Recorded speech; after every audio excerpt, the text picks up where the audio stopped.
I think part of why the firm has acted as speedily as it has this week is because scrutiny is lapping at the shores of the monarchy in ways which it rarely does. Essentially, Reeves was found to have not acquired the appropriate license to rent out a property of hers in South London, and what ensued was a very painful and awkward couple of days for the Treasury, because not only the underlying failure but also Reeves's inability to provide a kind of coherent account of it in the first instance. She had said she wasn't aware of this legal requirement. Then it transpires the estate agent in question had made her husband familiar with this particular quirk of leasing out a property in South London, but had assured the couple that it would be done on their behalf, and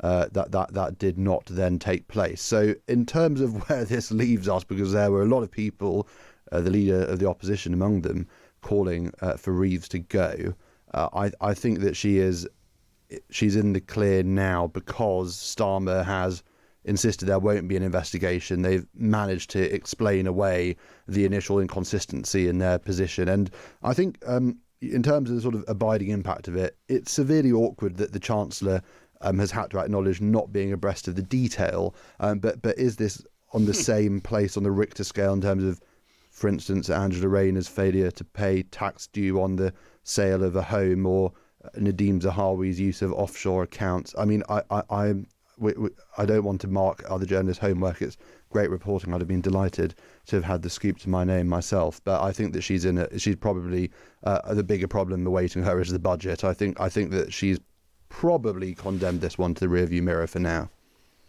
Yeah, except there is this thing, isn't there, that Labour politicians seem to be stricken with a kind of terrible amnesia when it comes to being asked things about their homes.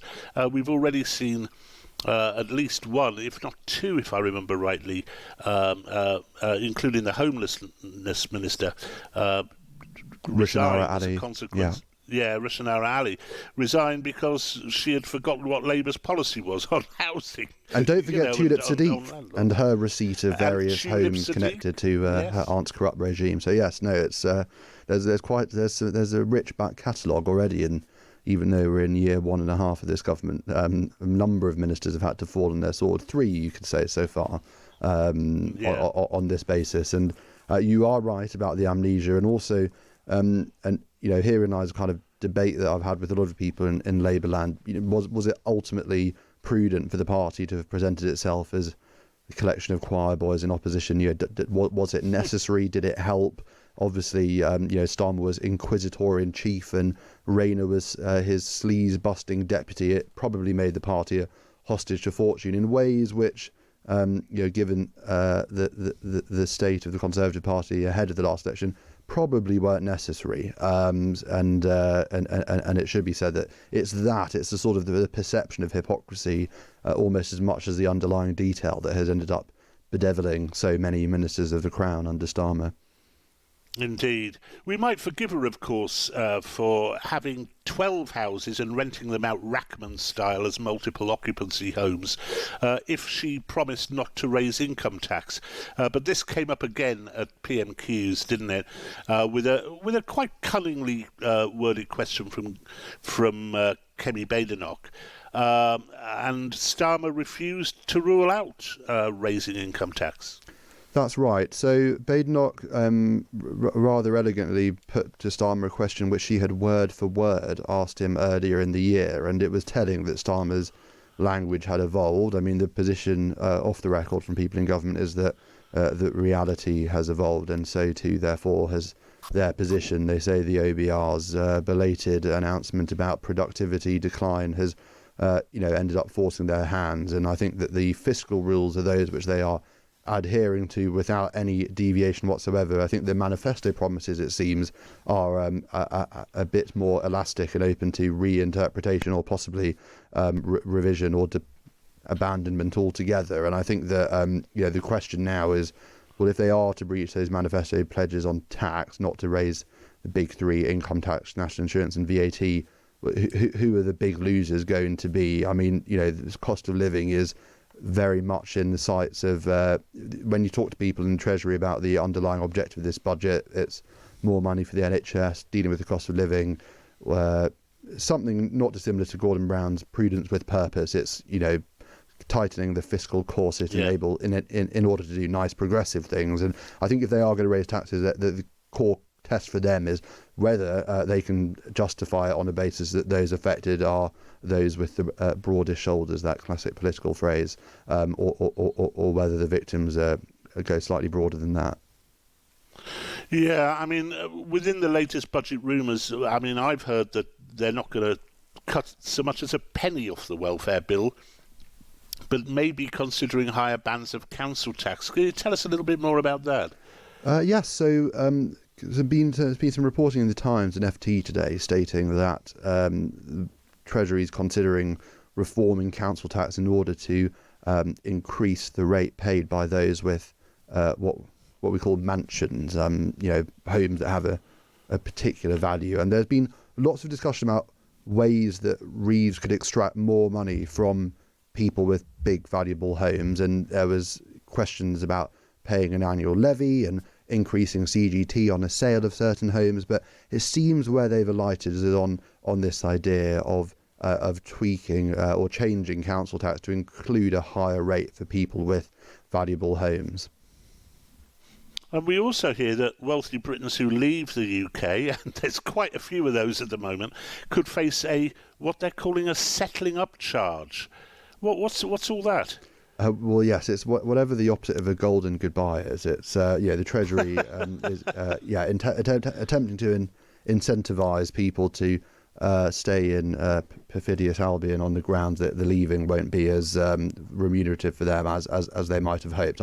I must confess, we always have to be candid with our listeners. I've not checked this one out with the Chancellor's team myself, so I can't say if it belongs to the sort of long list of things that are being floated but may not eventually come to pass. But there's some sort of seemingly well sourced reporting saying that it is a consideration, and I'm sure you'll have spoken before about the number of people upping sticks, moving to the continent or to Dubai on the basis of the tax regime in the UK becoming a lot more punitive for the wealthy. So this is the stick rather than the carrot, I suppose, if it does end up taking place.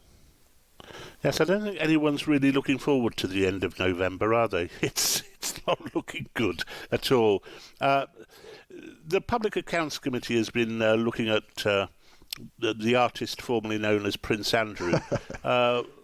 Where is Parliament regarding the King's decision to strip Andrew of all his titles and indeed the Royal Lodge? Well, I think part of why the firm has acted as speedily as it has this week is because scrutiny is lapping at the shores of the monarchy in ways which it rarely does. I've done a fair amount of disobliging reporting on our monarchy. Did a story a number of years ago about Charles's advisors flogging honours to a Saudi billionaire, Charles taking receipt of a suitcase stuffed full of cash.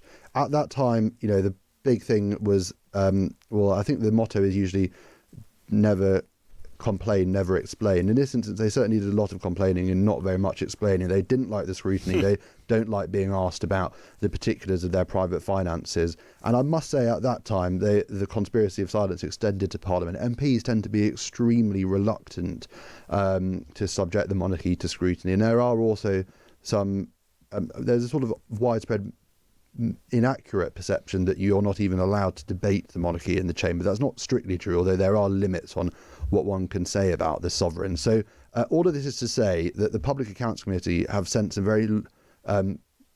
very forensic questions to the Crown Estate about the circumstances in which Andrew acquired Royal Lodge. And I think that is bad news, not just for Andrew, but for Charles as well, because they don't like having to throw open the books. And I think that might account for why they have forced Andrew's hand in leaving this property. But the Public Accounts Committee, which is composed of MPs from across the political spectrum, say they're still going, they still expect answers. And a little puff for our reporting tomorrow. We've got some more revelations about the circumstances in which Andrew sold another property to an offshore trust belonging to a Kazakh billionaire, and it looks like that might also form part of what MPs are going to ask the Crown Estate about. So yes, the whole point of our sort of relationship with the monarchy is there are certain things that are just so, and the moment you start chipping away at the edifice, questioning the premise, things become very dangerous for the royal family. And for this reason they have engaged in the most almighty and unprecedented damage limitation exercise over the last week. Well, indeed. I look forward to that in the Times tomorrow. The Times today, meanwhile, revealed that all schools will have to teach separate sciences at GCSE in order to boost social mobility. I thought they did already, but then I'm behind the Times, aren't I? This is a review of the curriculum to be announced next week? That's correct. So Bridget Phillipson, the Education Secretary, is presiding over a sort of wholesale review, and I think that the position is that in the era of AI and STEM being the engine of growth, it's sort of not acceptable to do what I did and only do those sciences that you're intellectually capable of getting on top of. So yes, it seems like the holy trinity of biology, chemistry and physics are going to become mandatory, which is probably good news for those of us who in a previous life were able to get away with just doing humanities.